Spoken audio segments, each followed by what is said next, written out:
spark, a flame that shook the shadows. It lit up every heart. Each tongue began to sing aloud, no borders held them down. A story forged in courage from the cities to the towns. Rise up, feel the fire inside. Take the call, let the spirit guide. Every step, every word that we act, we're living out the book of Acts.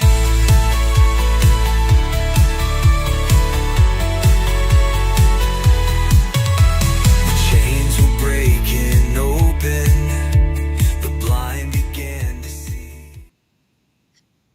All right. Is this working now? Okay, good.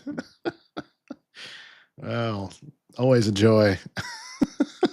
Thanks for being patient with me. We're working through all sorts of challenges today, but we will get this done right after I get my phone silent. I don't want any more noises.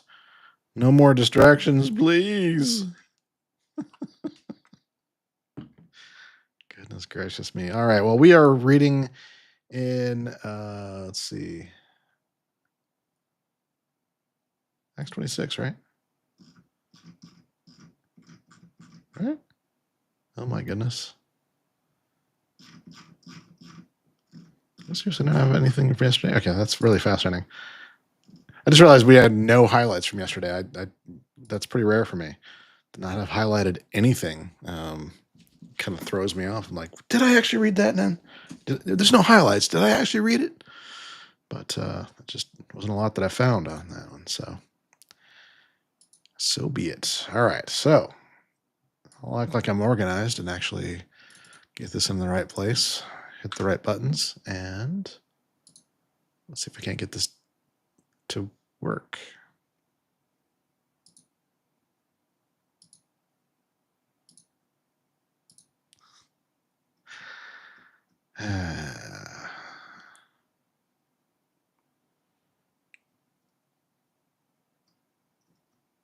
Did I go back one?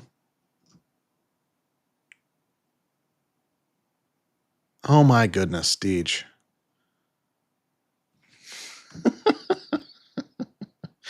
All right, what is going on here?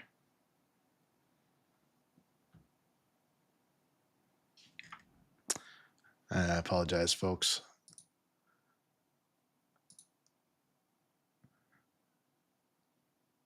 It's one of those rare times where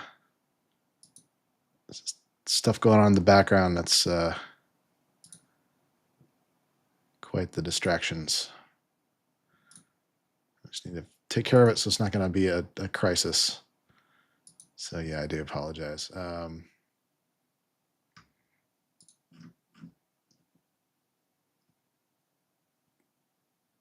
is this? Okay, so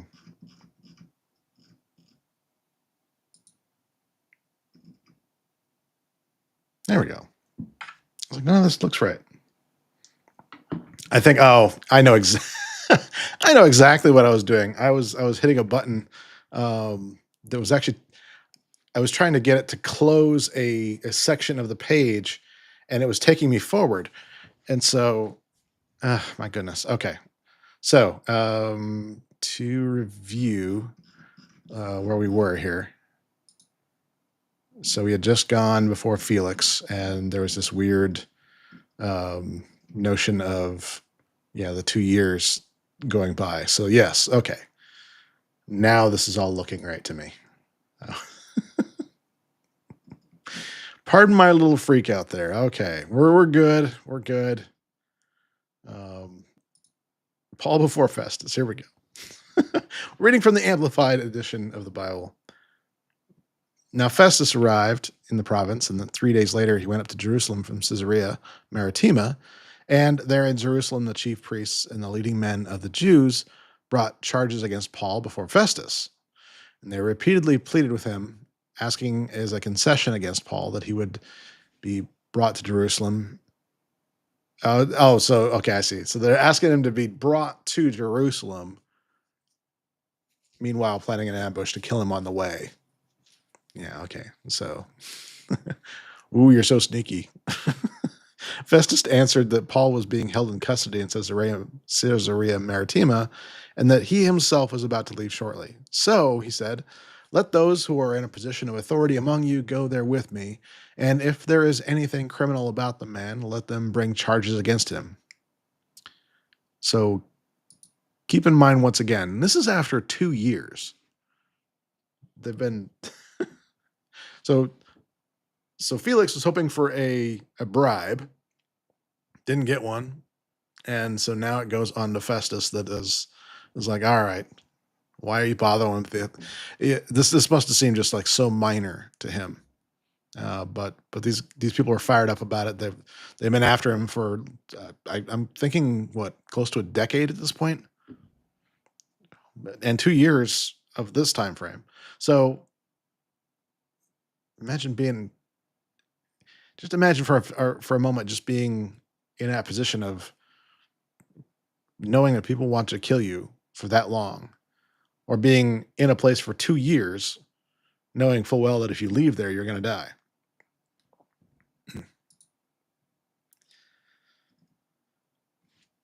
Now, after Festus had spent no more than 8 or 10 days among them, he went down to Caesarea, and on the next day he took his seat on the tribunal, the judicial bench, and ordered Paul to be brought before him. After Paul arrived, the Jews who had come down from Jerusalem stood around him, bringing many serious charges against him, which they were not able to prove. Paul declared in his own defense, I have done no wrong and committed no offense against either the law of the Jews or against the temple or against Caesar. But Festus, wishing to do the Jews a favor, answered Paul, are you willing to go up to Jerusalem and stand trial there in my presence before the Jewish Sanhedrin on these charges? Yeah, Paul was offered a choice because of his rights as a Roman citizen. Exactly. Paul said, I am standing before Caesar's tribunal, where I ought to be tried. I have done nothing wrong to the Jews, as you very well know. Therefore, if I am guilty and have committed anything worthy of death, I do not try to escape death. But if there is nothing to the accusations which these men are bringing against me, no one can hand me over to them.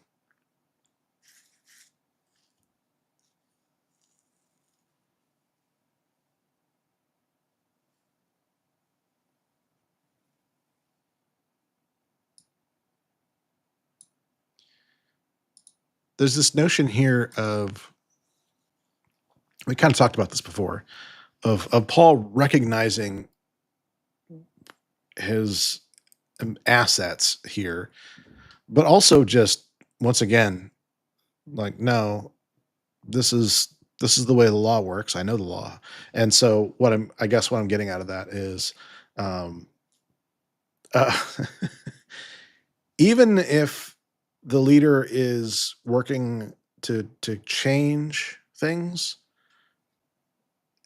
they need to know what the rules of the system are existing.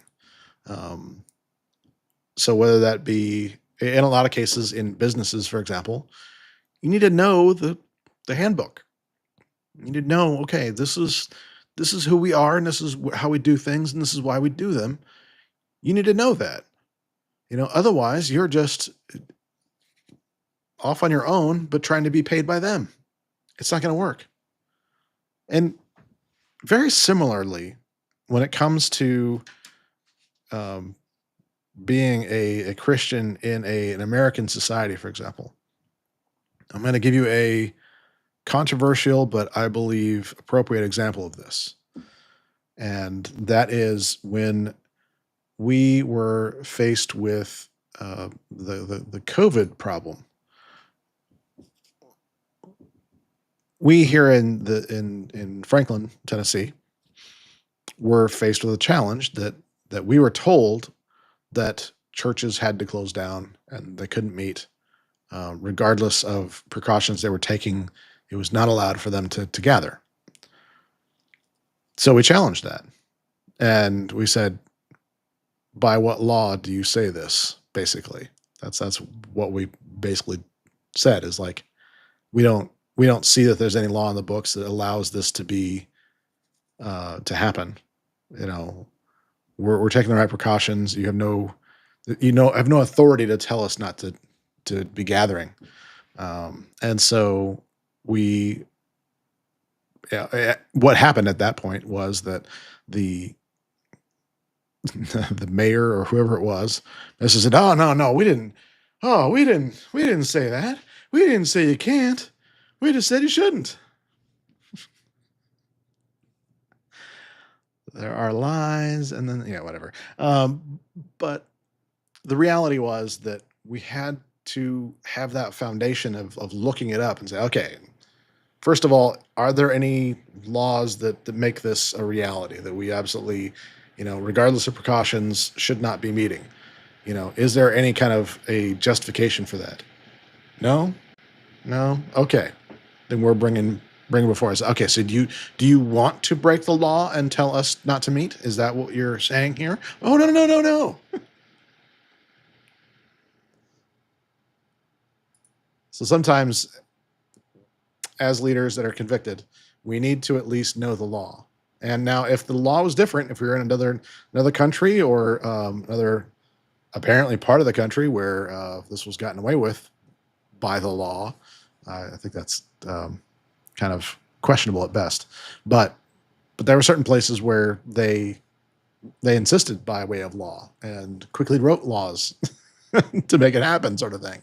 Um, yeah, we can go into the nuts and bolts of that on not this video, but that's the kind of thing I'm talking about. Of saying no, we're not going to forsake the gathering.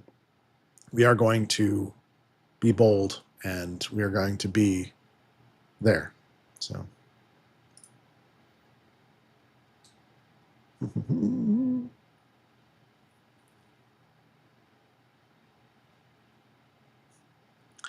All right. So let's see, where are we at here? Got to going on that one.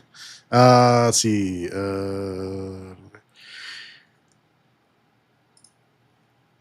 Yeah, right.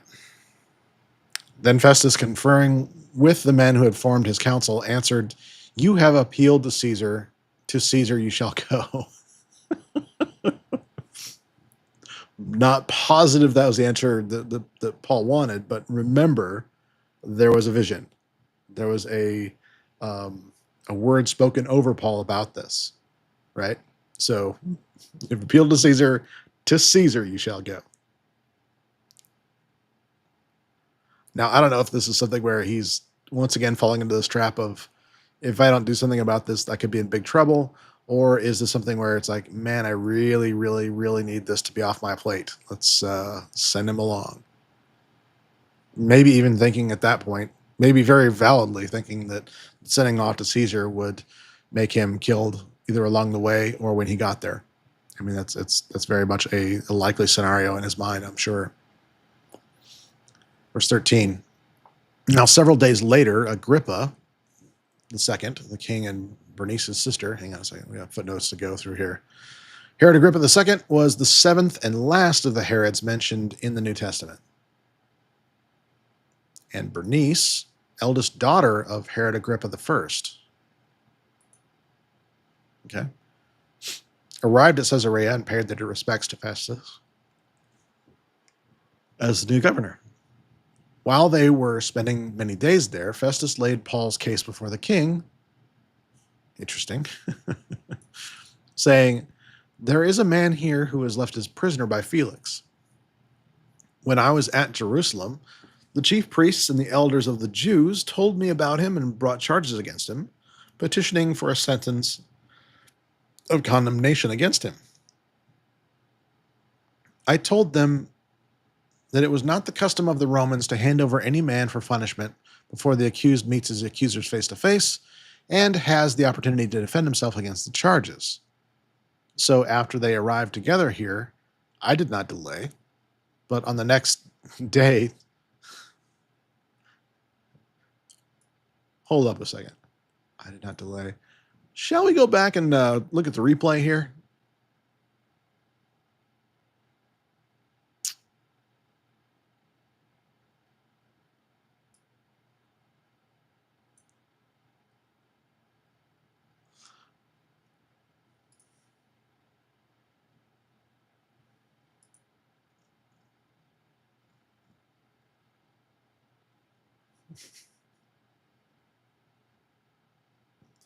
Oh, I missed it.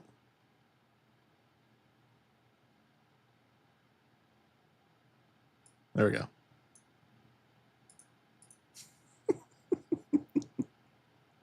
Anybody else catch what's going on here? More brown nosing going on. It's just amazing. Whatever. Whatever, dude. I did not delay. I mean, if you consider hanging out for 8 days on it, not delaying, okay. Sometimes you got to roll back the tape. Let's look at the instant replay on that one. When his accusers stood up, they brought no charges against him of crimes that I was expecting, neither civil nor criminal actions. Instead, they had some points of disagreement with him about their own religion and one about Jesus, the man who died, but Paul kept insisting over and over to be alive. Or superstition. Yeah, that's probably what I was suspecting that was going to be. And I, being at a loss as to how to investigate these things, asked whether he was willing to go to Jerusalem and be tried there regarding these matters. But when Paul appealed to be held in custody for a decision by the emperor Nero, I ordered him to be kept in custody until I can send him to Caesar. Then Agrippa said to Festus, "I would like to hear the man myself." "Tomorrow," Festus replied, "you will hear him without delay."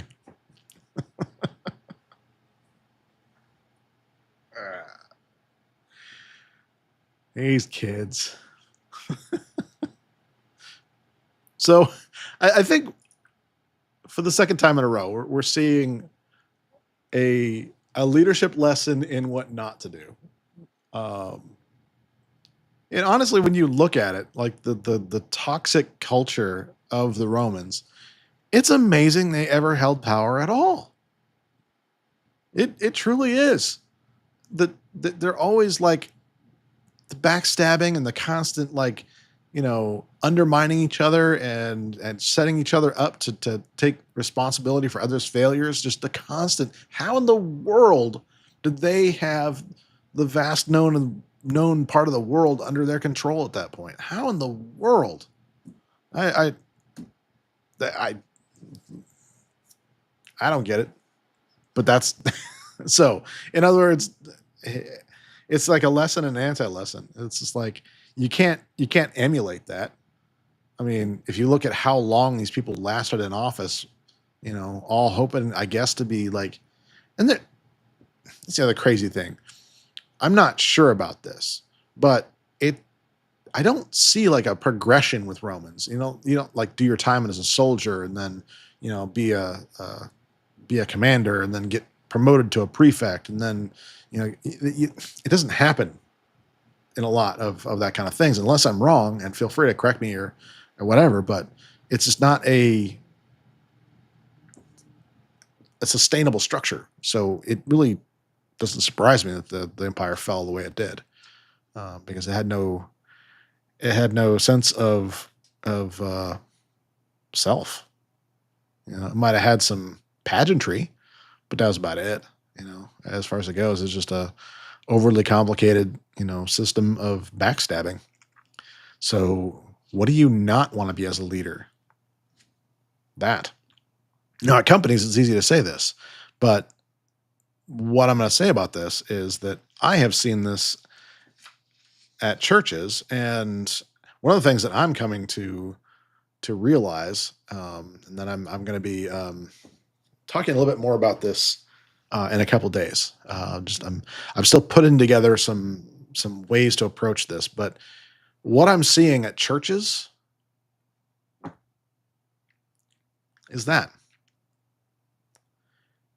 And there's a raw reality that we're facing in the United States, and that is that small churches are disappearing and large churches are growing. Now, the rate of closure of small churches and the rate of growth of large churches don't match each other. And this is why I bring this up, that I think there's a I know there's a leadership crisis in politics. I know there's a leadership crisis in many companies. But I'm going to say right now, there is a leadership crisis in a lot of these big churches because a lot of them have these kind of Roman concerns to them. And if that offends somebody today, I'm glad it does because there needs to be change in that. It's not sustainable. You cannot be in a church and have these kind of constant backstabbing and positioning. It's everything that Paul warned us against. We can't be having that. All right. So, like I said, in a couple days, I'm going to be doing more about that. And by the way, we're just mere moments away from me surprise announcing who's the winner. But this book actually is a big piece of what I'm trying to formulate for churches, and I should leave it at that. Not just churches. There's a lot of just religious service organizations that are falling into the same toxicity, and it needs to stop. So odd time to bring it up, I know, but I just it was right here, so I just you know got to preach. All right, let's go on with the story then. So the next day, Agrippa and his sister Bernice came with great pageantry.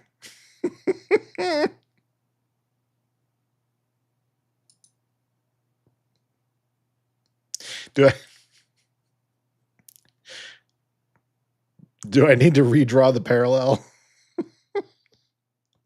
You know, as someone who does public speaking, um, the intro is a big deal.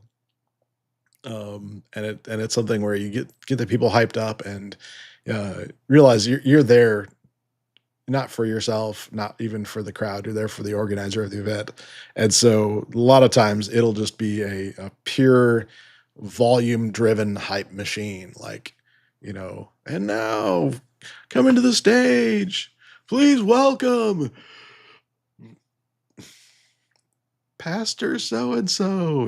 It's I see it coming, and it I don't know. Not any churches that I've attended, but I have to wonder out there if that's being done, where you have that kind of hype.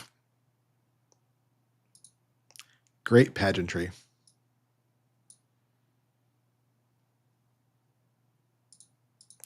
And they went into the auditorium, accompanied by the military commanders, the prominent men of the city. At the command of Festus, Paul was brought in. Then Festus said, King Agrippa, and all you gentlemen present with us, you see this man Paul, about whom all the Jewish people appealed to me both at Jerusalem and here, loudly insisting that he ought not to live any longer. Saying this in the auditorium, that's very interesting. But I found that he had done nothing worthy of death. However, since he appealed to the emperor, Nero, I decided to send him to Rome. But I have nothing specific about him to write to my lord. So I brought him before all of you, and especially before you, King Agrippa, so that after the investigation has taken place, I will have something to put in writing.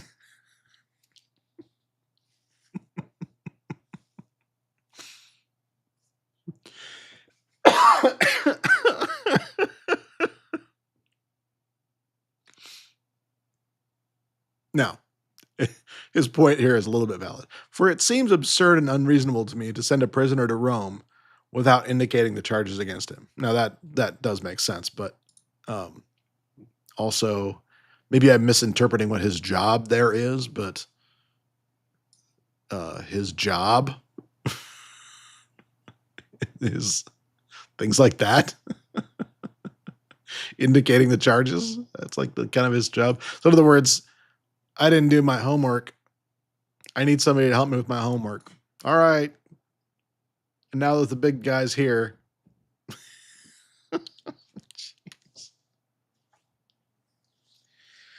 Ugh.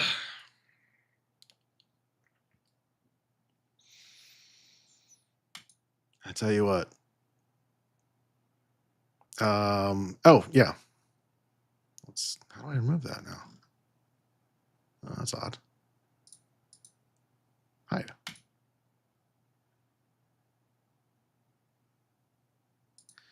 System's going nuts. All right. So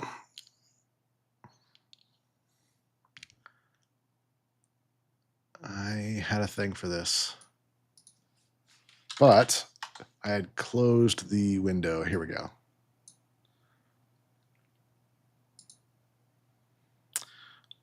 So we had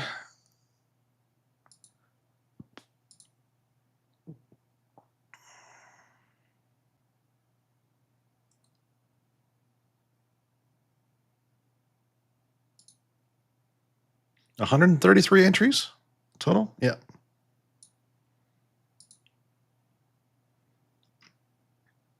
Yeah. And so just held a random drawing based on that.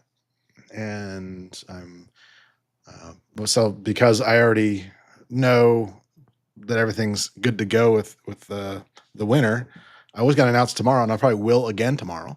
But I will just announce that the winner of this book, Jesus the High Road Leader, is one of our longest running and most loyal watchers. Tina Pratt, you're the winner. Congratulations. I thought I had a sound for this. It's not working. Yay! Fanfare. Just in case, we'll announce it tomorrow, but I'll be in touch and I'll let you know. But thank you all for participating. We'll probably be doing another one, not too much in the distant future. We'll try and make it even bigger next time if we can, but it's more of just a attention thing right now. So, but I do appreciate all of you for entering and for participating, and especially for sharing. It's really appreciated. For those of you that did enter, I'm going to be sending out a little special thing here in the next week or so. I hope. Got to get some approval, I guess is the right word. But we'll be doing that, and then yeah, absolutely. All right. So one final thing. Speaking of leadership,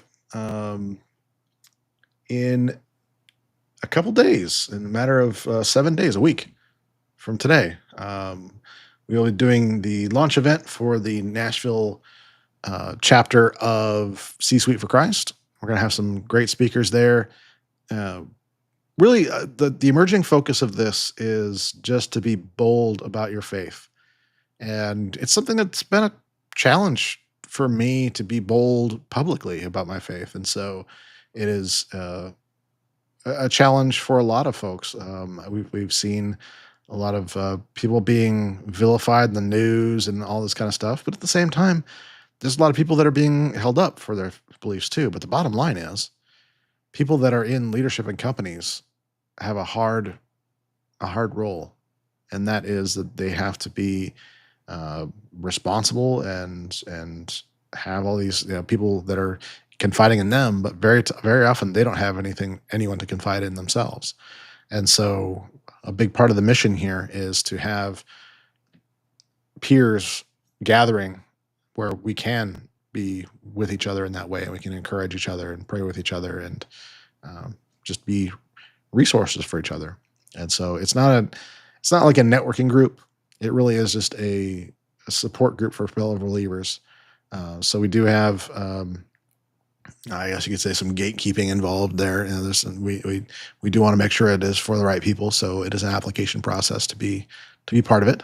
You can't just be part of it, but nonetheless, we do have an event that is open to the public. So it does not matter if you're part of the C-Suite for Christ or not. This is going to be something that is going to be a great night of just celebrating our Savior. And so I do encourage you to look at that, and then you can go to. Let me pull this off so you can actually see the. Oh, I thought there was a different link there. I think I have it in the description. If not, I can make sure to get it in there at some point. So, in any event, I hope to see you there. You can go to C-Suite for Christ for more information about everything we do, and yeah, that'll be great. And I look forward to seeing you again tomorrow. If there's anything that stood out to you, anything you agree with, disagree with, whatever, go ahead and put in the comments, and I'll try and catch up with those in the not so distant future. In any case, be blessed by the best, and go be a blessing to all the rest. See you guys tomorrow.